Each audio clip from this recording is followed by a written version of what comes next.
Chapter 12, The Final Hurdle of the Swamp.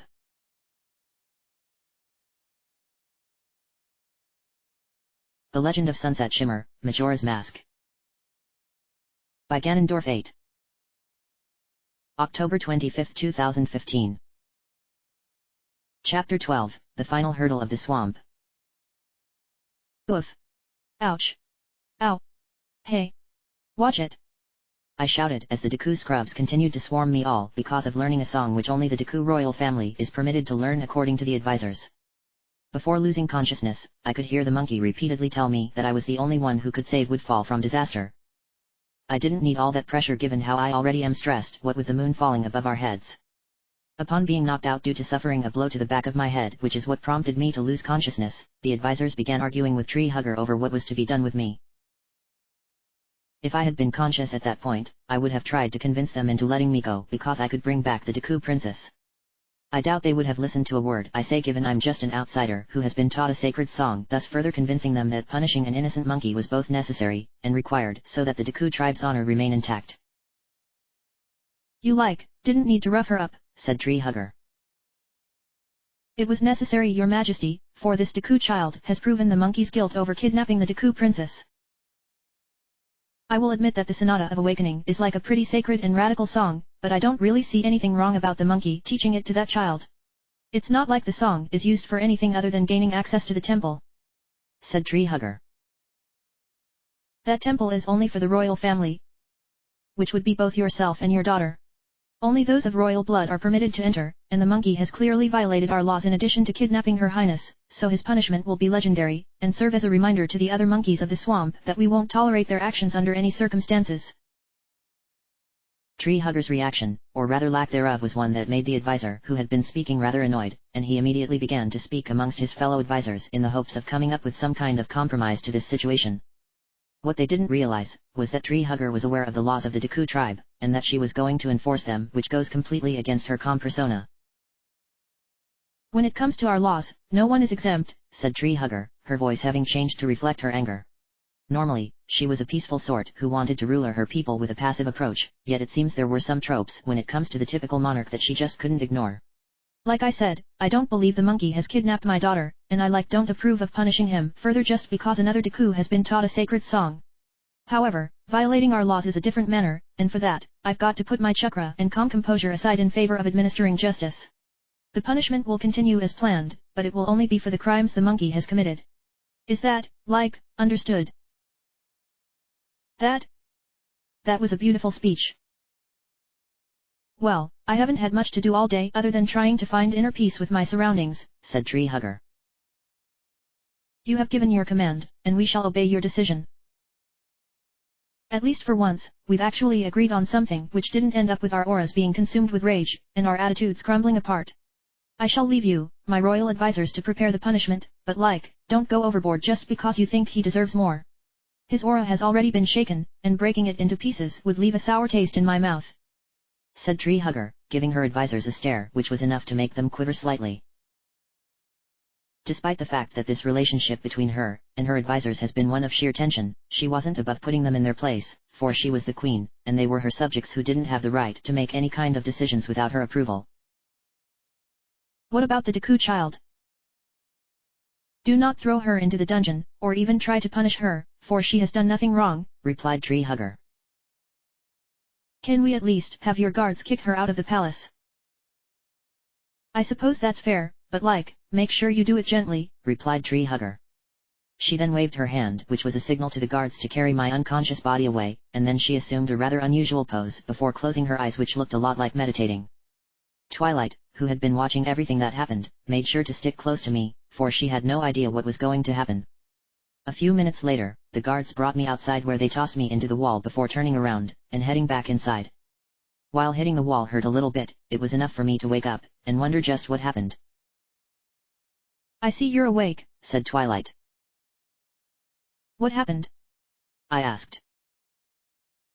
"Those Deku guards were ordered to kick you out of the palace, so if you were thinking of going back inside for anything, I doubt they will let you pass considering you've become an enemy of sorts," replied Twilight. "I thought they would have thrown me into the dungeon instead of out here," I said. You have Tree Hugger to thank for that, as she insisted on you not being thrown into the dungeon, or punish you. Apparently, she has decided that the monkey is to be punished due to breaking the laws of the Deku tribe," said Twilight, checking every last part of my body to make sure that nothing was broken. While I do appreciate her checking me over in such a fashion, she didn't need to be so thorough about it, as people might get the wrong idea. "In any case, we need to find the Woodfall Temple, and save both the princess and this region of Termina before things get even worse. The question now is, which way do we go to get out of here?" I asked. "We need to use the shortcut the monkey mentioned just before those guards swarmed all over you," replied Twilight. Even though my mind was a little hazy, I do recall the monkey mentioning something about taking a closer look at the waterfall, for the shortcut we needed to take was over there. Once I felt ready to continue, I turned to my right where it became apparent that to get across, jumping from lily pad to lily pad was the order of the day. Twilight noticed how slightly nervous my body was, and reassured me that things would be okay. "Remember, you hop 4 times before using a larger jump for your 5th and final hop, so you can easily make it over to the waterfall so long as you be cautious, and not get overconfident." "I wonder what lies in the other direction?" I asked, turning my head around to see where the other trail of lily pads go to. "We may get a chance to explore that way, but for now we should focus on where we must go," replied Twilight. Despite my heart wanting me to explore that other path, my mind was fixated on progressing, for we need answers regarding the situation of Termina. Making sure that I was lined up properly with the lily pads, I began hopping on each one at a slow pace because I didn't want to drown due to being a Deku scrub. I suppose that I could just take my Deku mask off, and make my way over to the other side as a human, but then this is good practice, as there was this feeling in my heart that I'd be needing this alternate form, and to be at the top of my game.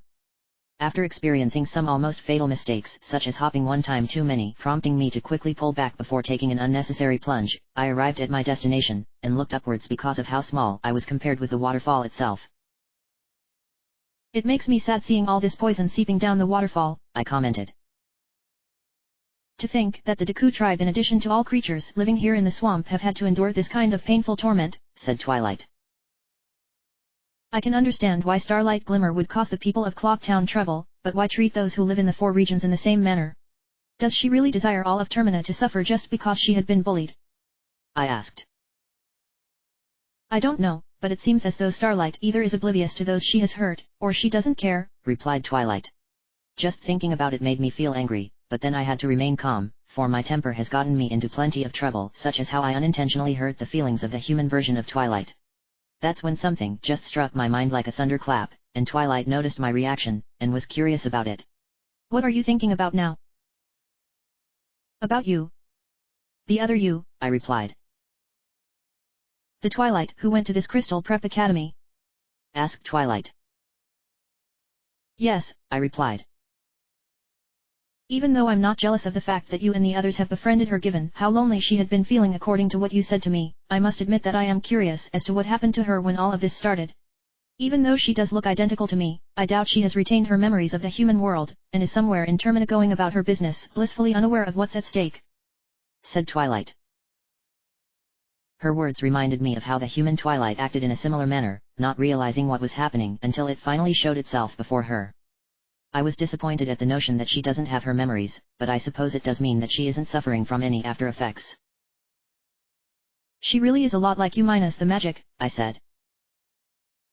"That's because magic wasn't introduced into the human world until you brought it in," said Twilight. "No need to remind me of that," I moaned, looking down at the ground in shame. Because I stole her crown after she became an alicorn, my actions brought magic into the human world, which has since resided in the 2 of us, and our friends, yet I still show signs of guilt over having introduced such a foreign concept without thinking about the possible ramifications that would endure. While I may have finally gotten an understanding as to how the magic works in the human world, I wish that I could go back in time, and stop myself from leaving Equestria, all because of not getting my way.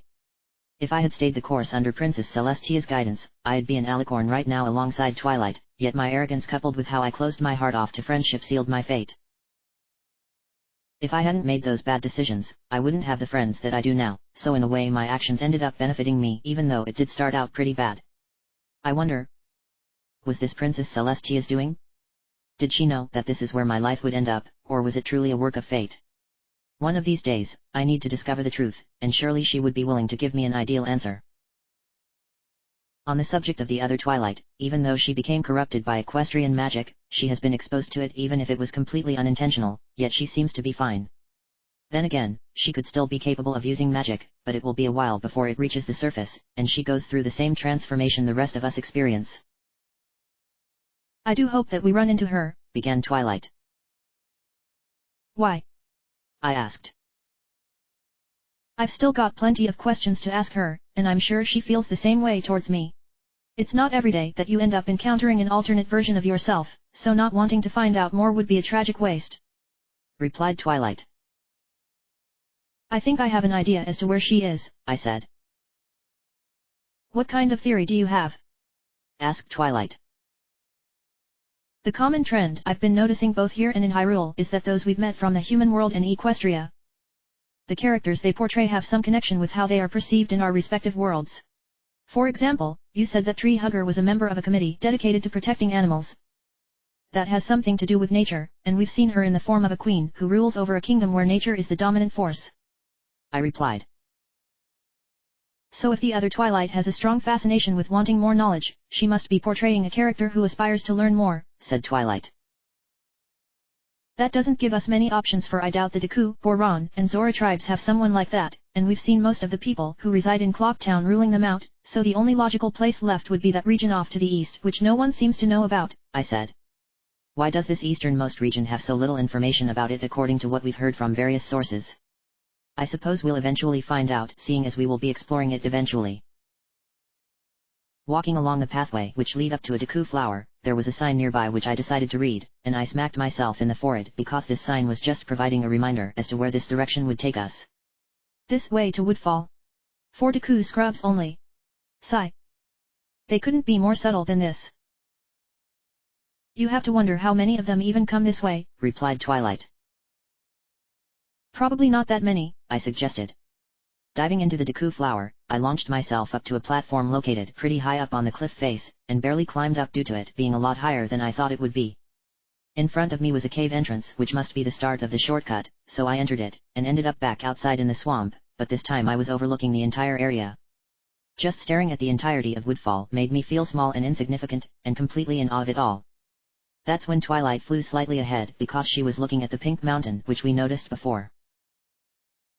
The secret path looks to be leading us right to it, said Twilight. Somehow, I'm not surprised that a temple would be hidden inside of a mountain, I moaned. You've seen this before? Asked Twilight. Back in Hyrule, there was one place I explored known as the Fire Temple, and it was located at the very bottom of a mountain which also served as an active volcano.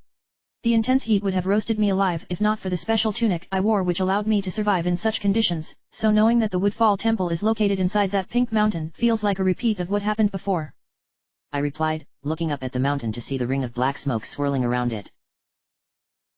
It really was uncanny how it reminded me of Death Mountain, for even the smoke ring was identical, yet this was a much smaller place compared to the former location which featured numerous pathways that lead up to the peak, and various nooks and crannies were everywhere which hid all sorts of secrets. If there was one saving grace which happened to get my attention, it was the fact that I wouldn't be going through an active volcano, but then I began to imagine what was waiting on the inside of the mountain.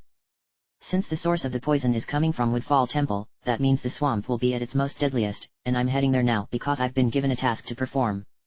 That's when I decided to take a much closer look at this shortcut which is apparently used by the Deku to reach Woodfall itself, and there were several giant trees and other bizarre formations which featured Deku flowers on top of them. Guess it makes sense that they use this path, for this would be impossible for the other tribes to even consider as their lack of flying would stop them. In fact, they wouldn't even be able to get up here to this part of the swamp unless they were really good at climbing, for the cliffs don't seem all that safe. I have a suggestion, began Twilight. What is it? I asked. Why don't you take out the map Pinkie gave you earlier, for it could provide us some answers as to what could be waiting for us on the inside of that mountain. I mean, she must have been there herself at one time, otherwise her maps would be largely inaccurate, replied Twilight. She actually made a really good point, so I took the map out of my pocket, and was amazed that I didn't come to that conclusion myself. Okay, she did provide an overhead view of the inside of the mountain, and I'll admit that it's not what I was expecting given how most mountains are. Is that what's on the inside? I asked. According to the map, the inside of the mountain was a massive swampland with various trees scattered about, complete with wooden planks which connect some of them together. There was also a very large gap located near the very center of the area, and that must be where the temple is, so now we need to figure out how to traverse our way through. It does look complicated, replied Twilight.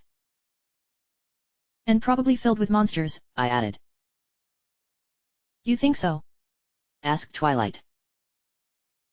We haven't seen much in the way of monsters so far in this region other than the snappers back in the Woods of Mystery, so I'm guessing that the majority of monsters thrive in that central area of Woodfall, which means fighting them will be difficult, especially on those narrow planks, I replied. You might want to change your thought process on that, said Twilight. Why would I asked. Because we have some monsters over there in the distance, replied Twilight, pointing towards the Deku flowers I need to use to make it over to the mountain. Flying in the air in front of me were what appeared to be dragonflies, yet these were much bigger than what I've normally seen, and even bigger than the kind that exist in Equestria. I may not have been back home for a very long time, but there are certain mystical creatures in Equestria you can never forget no matter how hard you try. These dragonflies also produced electrical attacks, and I suspected they use this maneuver for self-defense, and also for attacking any prey that they detect. It's a dragonfly. Quite the uninspiring name considering what they are, Twilight said sarcastically while pulling a face. You need to be careful of its tail, for if you get too close to one, that tail will come swinging at you, and you'll be sent flying back quite a distance. If you were to get hit by the tail in a place like this, you'll have to make your way back up here, thus wasting precious time. What's the best strategy? I asked. You could attack them using your sword, but that might be too risky given how random they can be. However, you can use bubbles to defeat them from a distance, but their erratic movement will make it difficult to hit them. The only other option I can think of is attract their attention, and dive into one of the Deku flowers. Once one of them is directly above the flower, you can launch yourself, and strike from below, replied Twilight. I didn't like the notion that being knocked back due to being hit by their tail would cause me to fall down to the lower area, and what was even worse is that there were no lily pads in the swamp water, so falling down below would pretty much be me falling to my death. Well, they're in the way, so we do need to get past them, I said. You don't sound thrilled, said Twilight. Look down below, and you'll understand, I said. Twilight then looked down where she saw the swamp with her own eyes, and quickly clued in on what I was thinking about regarding the lack of lily pads. Her expression told me that she knew why I didn't sound very happy about this situation. I'll have to rely on using bubbles, and hopefully connect without wasting too much magic, otherwise I'll have to do things the hard way. That would involve having to use the Deku flowers, and attacking them from below as was suggested by Twilight. Luckily, there were only 2 dragonflies, so it meant not dealing with a large horde of monsters, but I had to be cautious as I don't want to have to make my way back up here again, as time is something I really don't have. Why not take off the Deku mask? Suggested Twilight. The idea of fighting in human form is doable, but I'd need to get up close in order to defeat them, I said. True, and that could place you in harm's way, sighed Twilight. I'll just have to lure them out one at a time, and hope that my bubbles don't miss, I said. Since the 2 dragonflies were located on the next giant tree, I needed to get off of the one that I was currently standing on, and make my way over there, which would throw me right into their radius.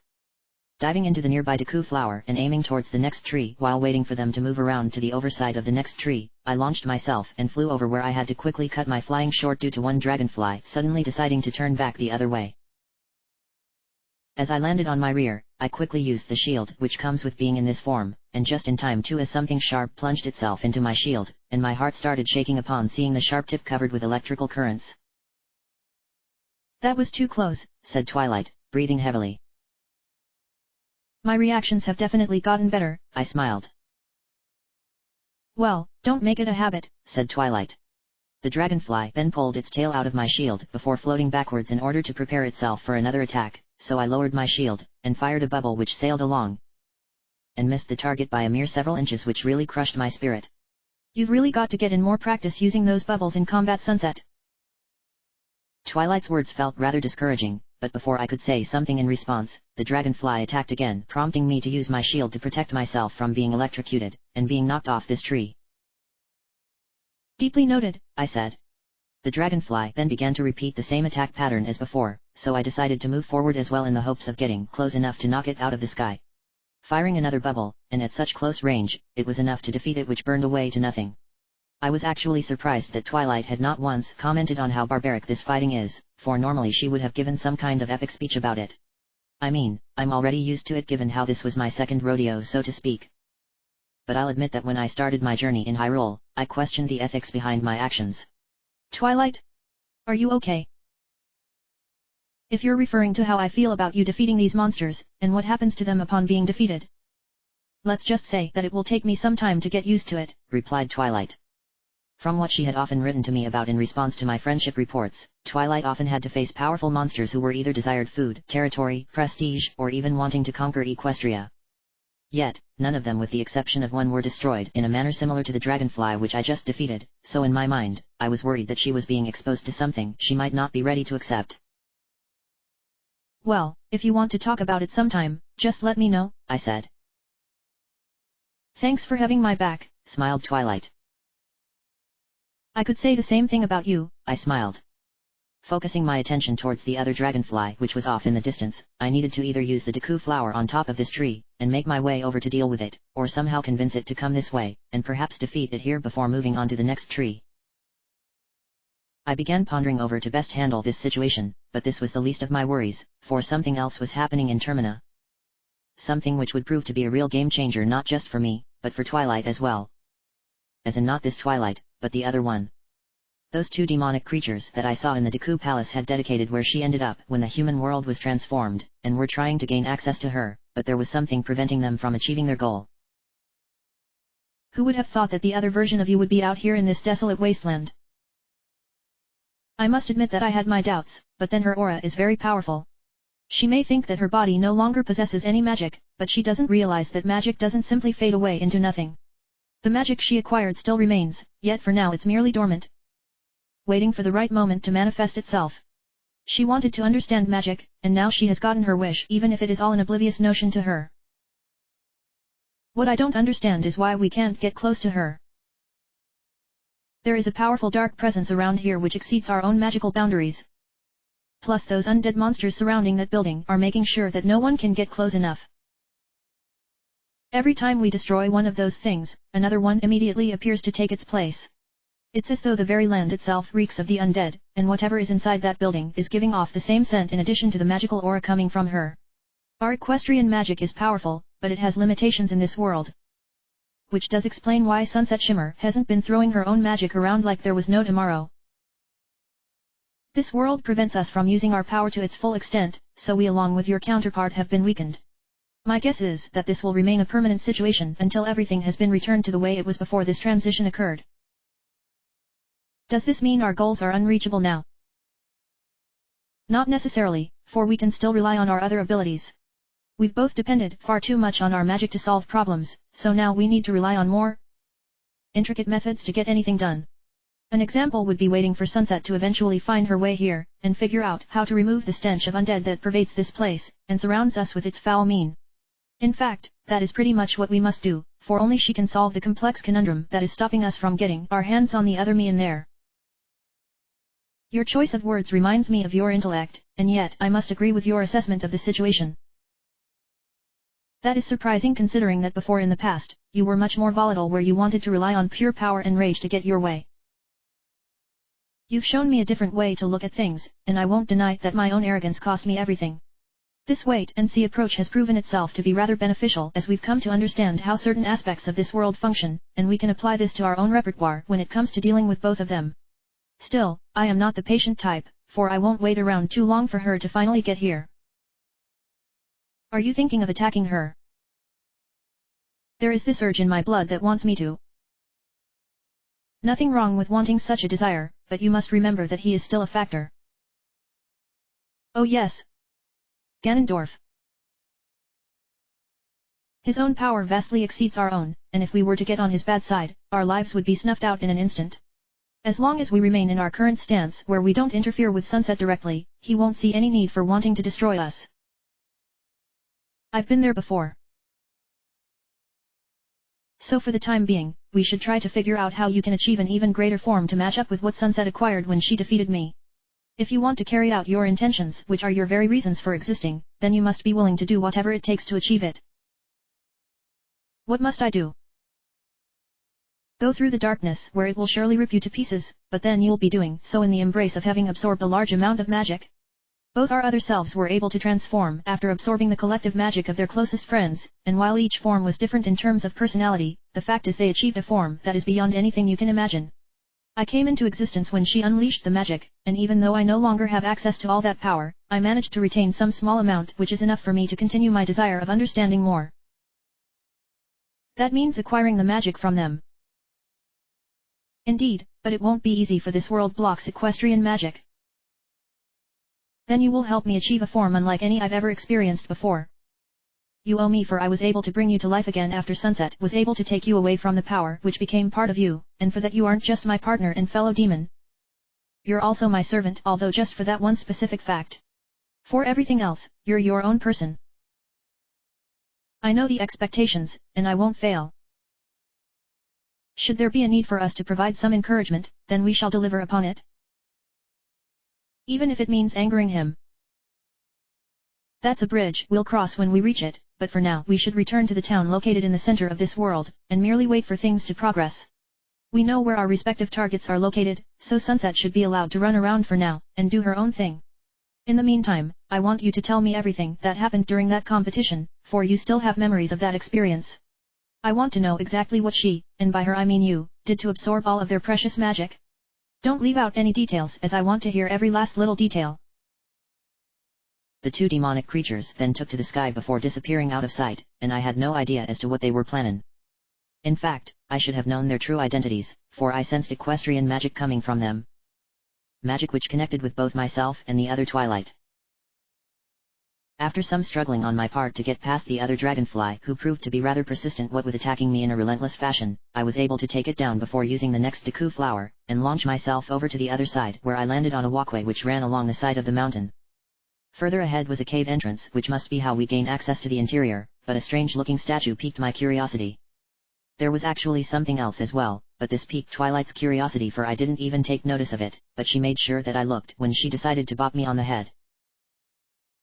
Look down there, began Twilight. What am I supposed to be looking at? I asked. Do you see that giant cobweb covering up what looks like an entrance? Asked Twilight. It took me a few moments to understand what she was talking about, and when I looked down at where she was pointing it, I could see the cobweb in question, which looked rather suspicious. There was a torch nearby which gave me the idea that I needed to light a Deku stick on fire, and burn away the webbing in order to gain access to whatever was inside. Maybe you should make some kind of note on your map, so that we can come back here later once you have more items at your disposal. I could check it out right now, I suggested. To do that, you would need to drop down below, and that would mean having to come all the way back here, said Twilight. A valid point, I moaned. It's really strange why there's a cobweb covering up the entrance, as though someone, or something, were trying to hide some kind of secret, said Twilight. Strange isn't the word that I would use to describe what we're looking at, but rather mysterious, curiosity, and even odd would perhaps be better words. I was really tempted to jump down and investigate this further, but I knew my focus had to be on getting to the Woodfall Temple, for that's where part of this whole mystery behind the falling moon would be resolved. Plus, I have to rescue both a princess and a monkey. Yeah, things are already starting to get pretty weird. Let me mark this spot down on my map, I said, picking up a small stone located near my feet, and carefully using it to make a tiny mark on the map. I didn't want to press too hard in case I accidentally rip it apart, and that would make Pinkie feel just awful knowing that I ruined something she worked so hard on. Once I finished making the mark, I put away the map, and dropped the stone before walking along this narrow walkway towards the strange statue at the end. Take it slowly, otherwise you'll fall, said Twilight. I'm just surprised that Deku scrubs are able to come this way at all, I said. This route was designed for them in mind, said Twilight. At least we managed to make it through despite the trouble with those dragonflies, but the real test will start once we enter that cave entrance, for we still need to reach the altar where I have to play that song the monkey taught me. However, I want to take a closer look at that statue first, I said. Walking up to the statue in question, I found myself feeling rather dumbfounded, as I had no idea what it even does, but Twilight was very excited because the main feature of the statue was a large book with a quill inside of a bottle of ink on the side.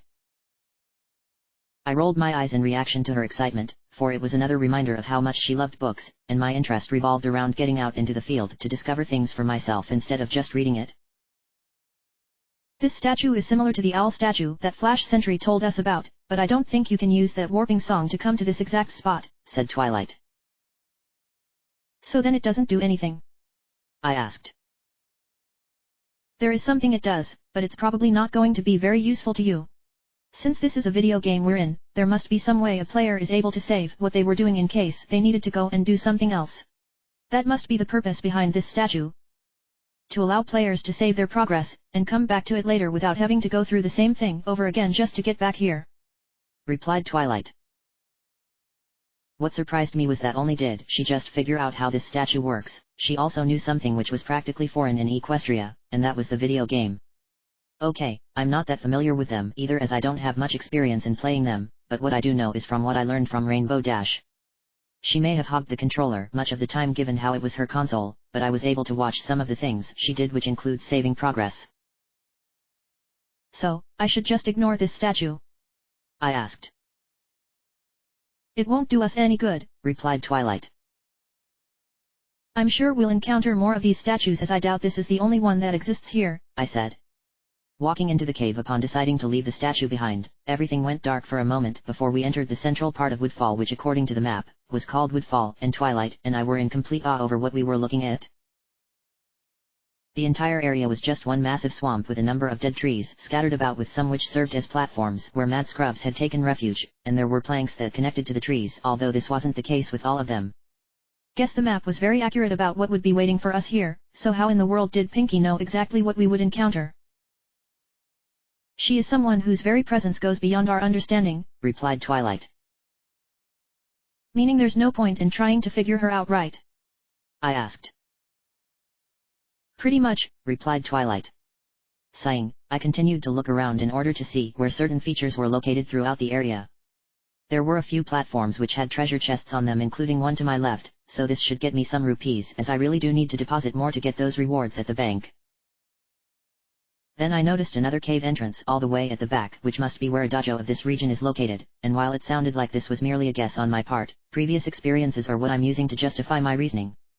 Of course, Twilight should be able to confirm my suspicions as she is a fairy after all, and so she should be able to sense the powerful magic coming from the Great Fairy. So far, it looks relatively normal aside from the mad scrubs scattered about, I said. I've noticed a lack of lily pads, so if you were to fall down into the poisoned swamp water, you'll have no chance of surviving unless you change back into a human, and proceeded through the area until we reach the altar, said Twilight. If I were to traverse this area as a human and fall, I'm sure to take a lot of damage due to the poison until I climb back out again. Twilight then started bopping me on the head again which was her way of getting my attention, so I quickly looked up at her to see what she wanted to tell me. I can see the altar over there in the distance. Where? I asked. If you look slightly to your left, and through the reeds, trees, planks, and pretty much everything else, you should be able to see it, replied Twilight. I then looked in the direction she was pointing at, but at first I wasn't able to see anything because she had a slight advantage due to floating slightly above me enabling her to see things better than I can, but then after searching for a couple of minutes, I finally noticed the altar, and it actually looked pretty normal. In my mind, I assumed it would be a giant building complete with a statue dedicated to the Deku tribe, but it was just a fancy platform with some kind of raised groove on it. So playing that song on that groove will reveal the temple? I asked. It must as there's no other option I can think of. Before we go any further Sunset, we should think about how to approach this temple in terms of how much time we have before needing to reset time. If you look up at the sky, the sun has already started to rise to signal the beginning of the second day, so the question is, are we able to figure out the secrets of the temple within the next 48 hours? Asked Twilight. Dawn of the second day. 48 hours remain.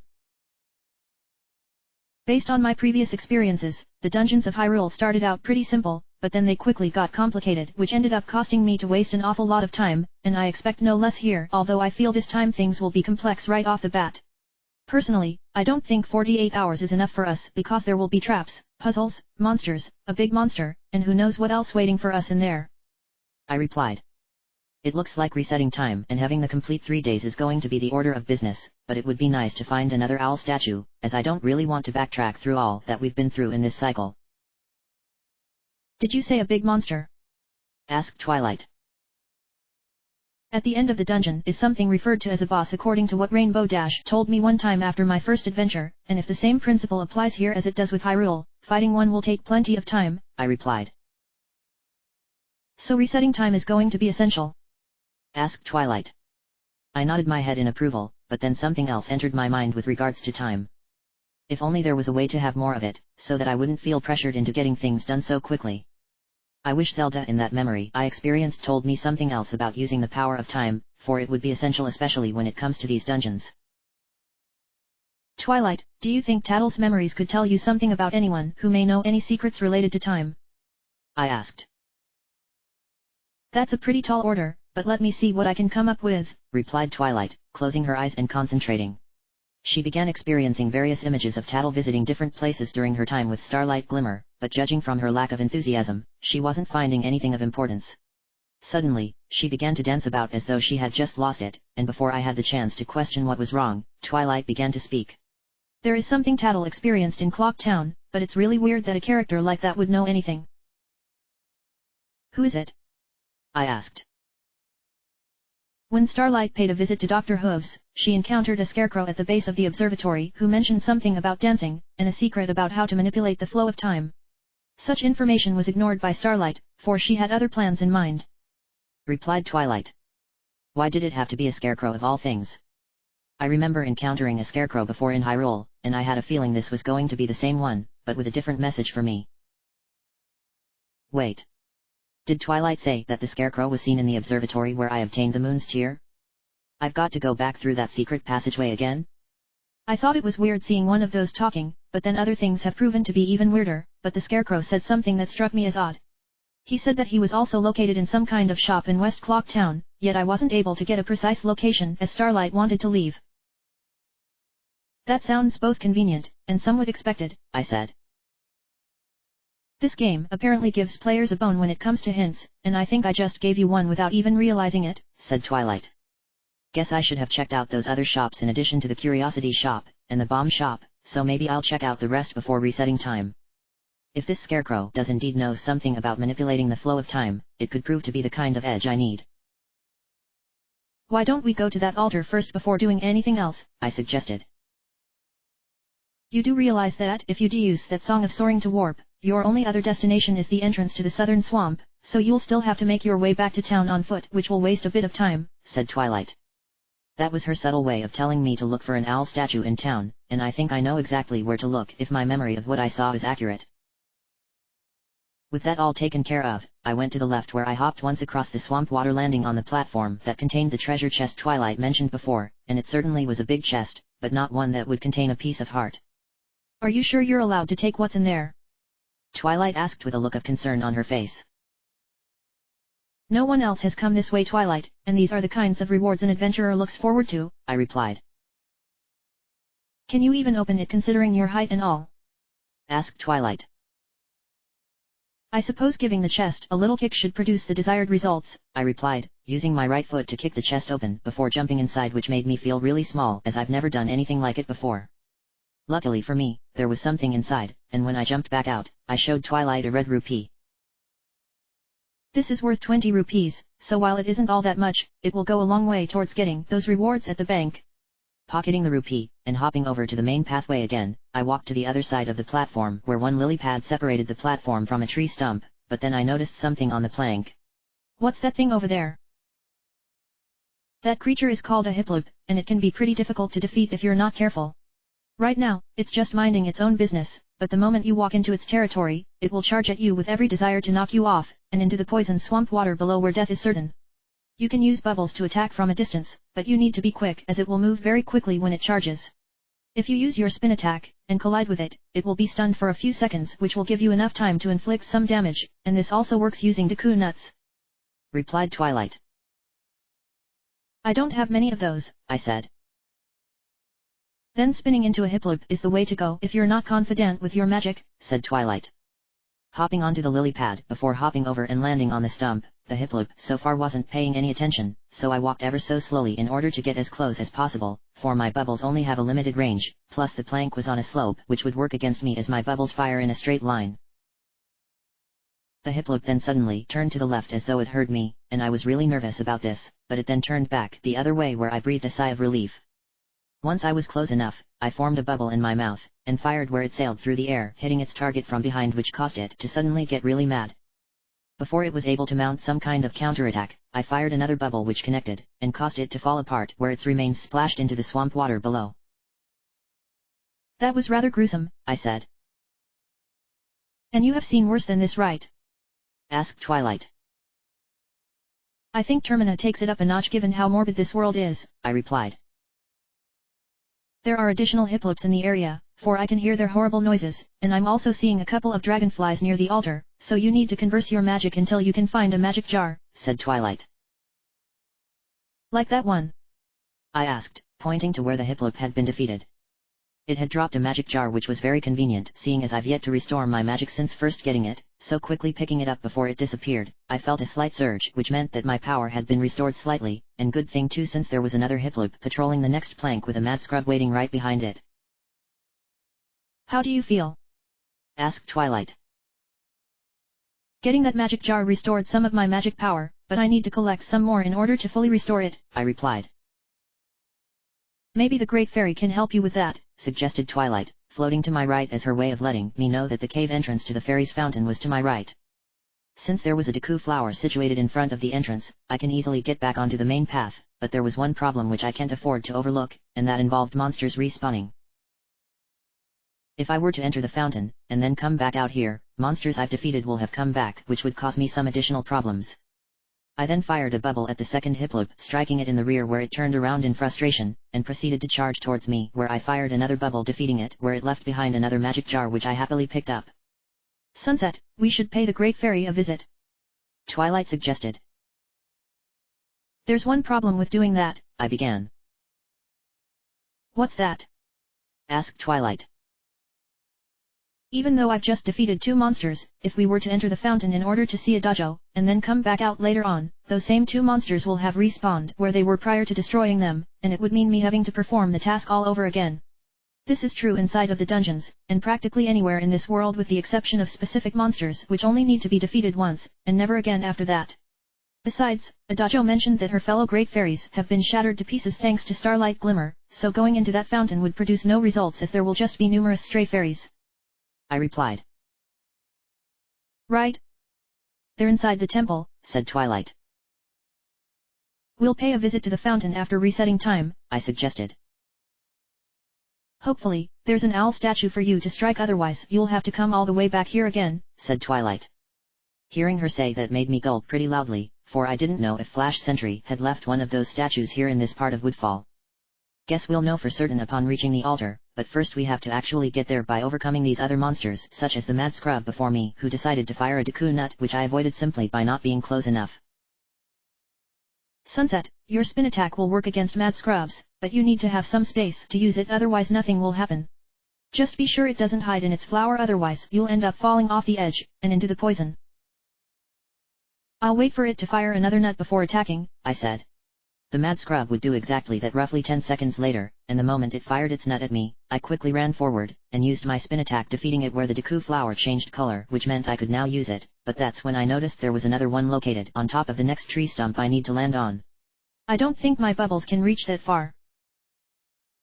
I'm afraid not, so you'll need another tactic, suggested Twilight. Aren't I able to drop Deku nuts while flying? If I can fly over until I'm right above it, I can drop one on top of it, which should be enough, I said. How many do you have? Asked Twilight. I've got about 4, so I have only 4 chances unless I can get more Deku nuts, I replied. The second mad scrub noticed where I was, and proceeded to fire Deku nuts at me, which harmlessly collided with the side of the tree stump, which had me thinking that it was either ignorant about its efforts, or it was some kind of bizarre programming which is due to this being a video game, and would serve nothing more other than being an annoyance. I decided to go with the second option here as it sounded better. Diving into the Deku flower, and aiming for where the mad scrub was located, I launched myself and flew over to where it was all while it continued firing Deku nuts, and I learned that these guys are pretty good at curving their shots, as one nut almost hit me, but missed by mere inches. They're a lot better than I thought, said Twilight. Guess I underestimated them, I added. Just be careful when aiming, and remember that you only have a limited amount of flight, said Twilight. I quickly looked up at my own flowers, and sure enough they were beginning to wane, which meant I only had a few seconds, which would equate to about one attempt to drop a Deku nut onto the mad scrub. I flew over where my flowers slowed down even faster, and just before they stopped completely, I dropped a Deku nut which landed on the mad scrub, defeating it where it left behind its own Deku nut which I grabbed by falling onto it. There's another mad scrub at the end of the next plank, so do what you did before against the first one by using your spin attack once you're within range. It sounded like Twilight was starting to enjoy this a little, but hopefully she doesn't develop a sadistic nature. Is that the altar up ahead? I asked. I think so, and I think I can see an owl statue over there, replied Twilight. That means we can come back here at any time provided I activate the statue, I said. All you need to do is defeat that last mad scrub, said Twilight. Walking across the plank before using a spin attack, I defeated the third mad scrub, although it did hit me in the process, which almost caused me to fall off the side, but lucky for me that I have good reflexes, for I quickly grabbed onto the plank before pulling myself back up.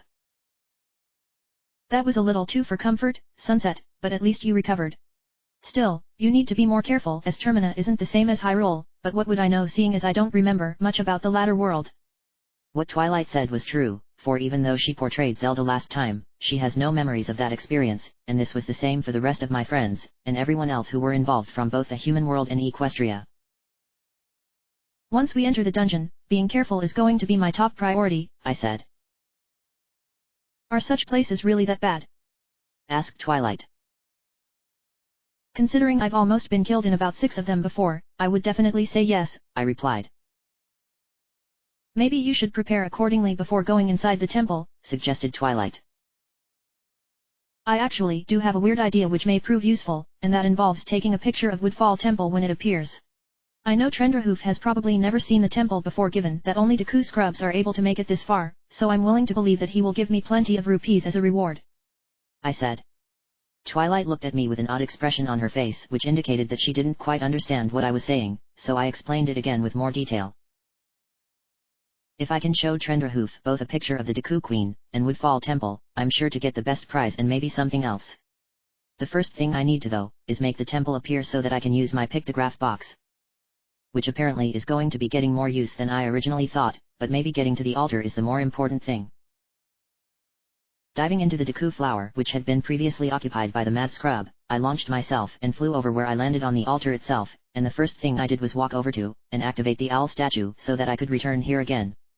The statue unfurled its wings, which must mean that it's been activated, but I won't know for sure until I use the Song of Soaring. With that done, I took a closer look at the altar, and it was pretty sparse as though the Deku didn't really care about overall presentation. The raised groove had an image of a Deku scrub's face on it, so being in this form was necessary as I doubt the temple will react to an ocarina. This must be some kind of place of worship, suggested Twilight. Perhaps they pray to the temple? I asked. No, that sounds kind of silly, Sunset, but maybe they pray to the guardian of this region for protection, yet for the deity to acknowledge their prayers, they must reveal the temple, and go through it in order to truly make a connection, replied Twilight. Should I try playing the Sonata of Awakening? I asked. We don't need to go inside, for we agreed on resetting time, but you said that you needed a picture, so you might as well try, replied Twilight. I stood on the groove before taking out the Ocarina of Time from my pouch as it was obvious that I needed to stand in the designated location, otherwise nothing would happen, and it immediately transformed because in this form, I used the Deku pipes as opposed to the ocarina. It took me several moments to remember how the Sonata of Awakening was supposed to go as I haven't played it at all since learning it, so I played the song where nothing happened at first. Nothing, I sighed. Give it a few moments, suggested Twilight. Suddenly, the entire area began to tremble as though there were an earthquake happening, and I struggled to keep my balance as I didn't want to fall into the poisonous swamp water when I'm this close to entering the temple.